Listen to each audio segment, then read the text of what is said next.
Sego, you're watching Kaná One-on-One. I'm your host, Lauren McComber. In studio with us today is re-elected Council Chief Kenneth McComber. Welcome to the show. Thank you for being here. So how does it feel being back on council for your fourth term? Yeah, well, I like it. It's good. It's exciting, you know. And this business, it's funny with politics. You just never know. You know, you're going ahead working, and then do I still have a job on Monday? So it's you know, sometimes it's uneasy, but I just kept going with my projects, and I'm glad I got reelected. I just want to thank everybody. Mm-hmm. So I've noticed that you're one of the more reserved chiefs, but you managed to pull in 667 votes, fourth in line. What do you think it is that keeps people voting for you? Familiarity. Anyway, no, I know a lot of people, and I realize my style. You can say not all chiefs are created equal. It's everybody has their own style, and for me, I task oriented, and once I focus on something, that's where I stay until it's complete.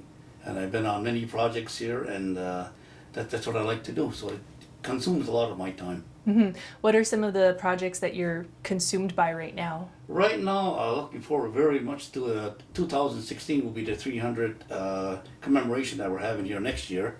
So that's taking time where a lot of meetings take place, and a lot of planning for next year. And also at the same time, the following year is another one. For 2017, it's a joint venture between Kahnawá and Machine. It's very, very big. And so that's in motion at the same time.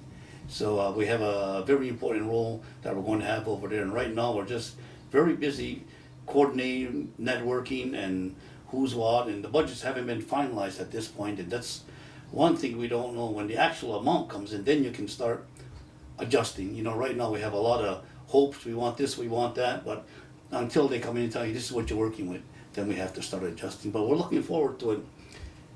Because one, it'll put us at a different time and place for Kahnawá. It's our time to shine, to show the world who we are.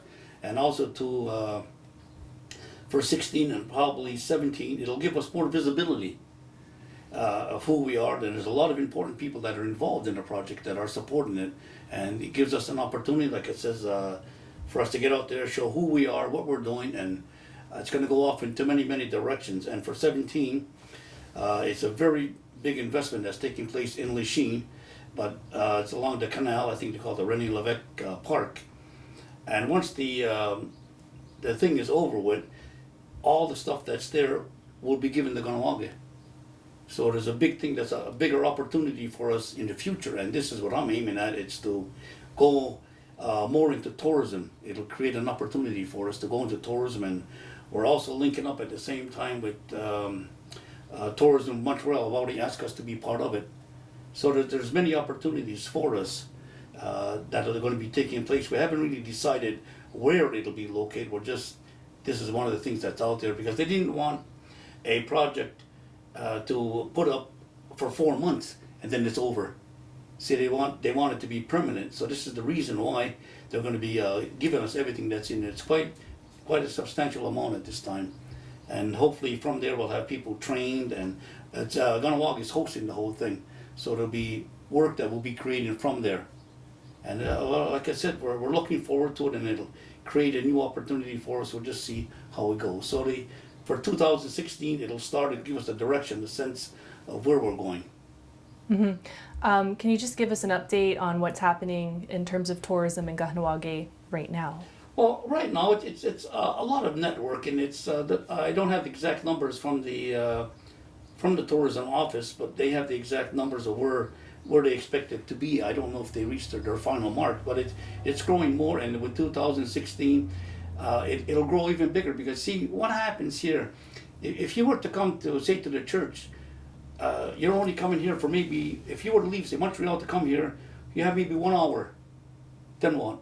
You come to the church, you see the monuments, it's over. So what we're looking at is we need to fill it. We need more activities to take place. So this is where we start working with the 2016. And it'll be taking place, the majority of it will be at the green space between the old radio station and the Golden Age. For 6 months we'll be in that area, then it'll be returned back. And we're looking at a lot of activities to take place as this is going on, a lot of walking tours, history, and we'll probably be bringing other nations at the same time. But there's a lot of arts and crafts that take place, hands-on people to participate in, and a lot of different traditional meals to be served within the area. So as that gets going, I think the overall tourism will increase. That's what we're looking at, and also to go from there to mark what we're doing. From there for 17, even the overflow from 2017 will be coming here. So we'll be in a better position from 2016. Once we go through it, we'll know what to anticipate ourselves. A lot of it right now, we're speculating this is where it's going. Mm-hmm. Okay, well, we're going to take a quick break, but we will be right back. Okay. Welcome back. You're watching Kaná One-on-One. I'm your host, Lauren McComber. In studio with me today is re-elected MCK Chief Kenneth McComber. So we were talking about tourism earlier and how that's one of your main focuses. I'm curious though, how do you think the signs that have been put up, marry out, stay out, non-natives allowed, that type of stuff, how do you think that's impacting Kahnawá's tourist industry? All right, now it's an unusual position to be in when you see all of this and you're trying to promote tourism. It's sort of put things off for a while, but hopefully in another year from now, we'll be in a different place and we can resolve some of these issues. Mm-hmm. At Candidates Night, you spoke a lot about unity. You said, and I quote, Right. "It doesn't matter what you believe in as long as we work together in unity." How do you think Kahnawá can achieve unity on such Well, first of contentious all- issues as membership? Well, what membership? Well, first of all, you need people to come together, to talk, and in order to reach a solution, you need dialogue. And it doesn't matter, like I said, because part of our committee for 2016, an example being, we have a cross section of the community. It's not one-sided, and we have people from the cultural center, we have people from Longhouse, the church, MCK. It's a little bit of everybody, and we all sat. We've been together for a year. So just the idea that we sit down and talk together, we can achieve it. And that's my position for the membership, is that to bring people together. We know what the law is, but we're looking at if there's things out there that could be updated or something, but you need reasonable people out there to get out there and talk, and let's see where we can go from here. I still believe in dialogue, before anything else, and I think it can be accomplished. Mm-hmm. Do you think that's something that was lacking prior? It could have been, because sometimes it's not clear. It'll go in a different direction, and different people will step up, and other people will not. So, but the thing is, even if it's in small groups, if you have to meet people to come together and see what we can come up with, you need dialogue. Without it, it'll be an ongoing thing. You'll settle it for a while, then it'll surface again. Mm-hmm. How do you hope the council tackles the membership issue this time around, or do you think it should continue going in the same direction? I think, well, it's a new council, a new Grand Chief, so we have to see where it's going. I believe it'll continue in its direction with its mandate, but also I think it's how it's going to be finalized by having meetings. You'll have to have meetings with the community and for people to come in and to discuss what their position is, what are they looking at. Maybe there's things in there we have to adopt. We don't know until you have a complete, clear picture, then you can go forward. It can't be one side or the other. It's not going to resolve anything. Mm-hmm. How do you convince a community that is very cautious of outsiders coming in? I know that we have a lot of non-natives who come here because of the tobacco Right. industry, but there's still a lot of suspicion with non-natives being here. How do you convince the community that it is in fact good for business? Well, the thing is, it proves it there with the tobacco industry. You see how many non-natives coming in. But this is part of, like I said, unity. For 2016, if we can do this, and by bringing in people, well, people are not afraid. Because, we still have a lot of memories from 90 people that have painted us with that brush that, you're going to a place that you don't know what to expect. Mm-hmm. So I think by having this thing next summer for 6 months, it'll be proven to people that, look, it's a place to go to. And right now, like I said, I'm also on the other committee for the 2017, and the linkage that we're doing out there, they all know it's Lachine and Kahnawá. And you'd be surprised the support out there. Not everybody's the enemy. So this is what we're looking at, is to create a unity. We get out there and we see which direction we can go in. Mm-hmm. That's part of what it is. Yeah. And what other areas do you feel we need unity in the community? Well, if you start with something like that, sometimes you need an objective. Mm-hmm. If you have an objective, you have something to aim at, it's a lot easier. And something like that, everybody's part of it. And it's not for individual gain, it's for the community to gain. And everybody will participate in this. It doesn't matter, like I say, what your beliefs are, it's not important. The thing is that can we work together? Because if you can't work together, how do you expect to go forward? Very good point. So what other issues do you want to focus on while you're in council this term? This time, I've been lucky to, I just met, as a matter of fact, this week we started off very, very rapidly.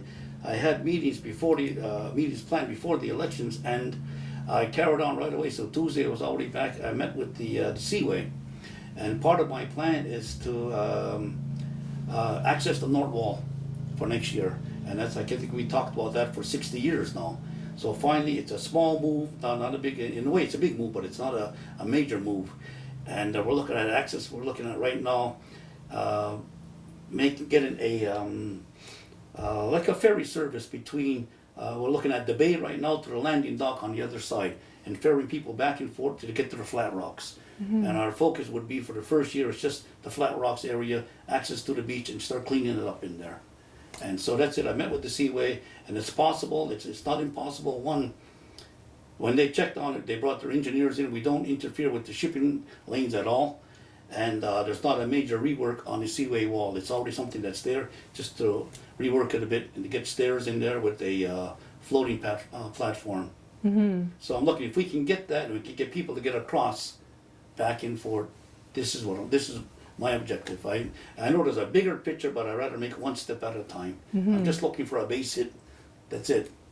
And I know it's something that I'm proud of, that I'm in a position that I can try to make it happen. Before getting into politics, what did you do? You've been on council for 9 years now, 3 terms. Well, I came into politics because I retired from education. And at that time I wanted to, I was working with some people to get an Aboriginal vocational training program going. And we knew the obstacles that were in front of us. So I said, the only way we're going to do it is by, getting this thing set up. And I had to come into council to make it go forward. And that's what happened. We got the Aboriginal training program. This was done up north, 2006. This was approved, so that became our objective. We got it. And within that 5-year period, we managed to train over 1,000 people, First Nations people in Quebec, in different areas in construction, whereas before we were always limited to one area, and most of our area is structural, so we would tend to go there. But when I got there, I realized the whole ball game was open, so I went after all of it. So now we opened up 26 different apprenticeship trades with maybe 6 different skills associated with it. Then from there, I just kept growing from Ironworkers Monument, on that one. The War of 1812, that monument, and redoing the cenotaph, and there's, I don't know, I don't even look at count, I just go, I just like to work, I design, develop, that's what I like to do. Well, I'm looking forward to seeing what you're able to accomplish this year. I hope that we're able to attain the unity that you see for the community. That's what I want, more than anything, that's what I want. And thank you so much for being on today. Yawa everyone for watching. This is Kahnawá One-on-One. I'm your host, Lauren McComber. In studio with us today was newly or re-elected Chief Kenneth McComber. Yawa goa onigiwahi.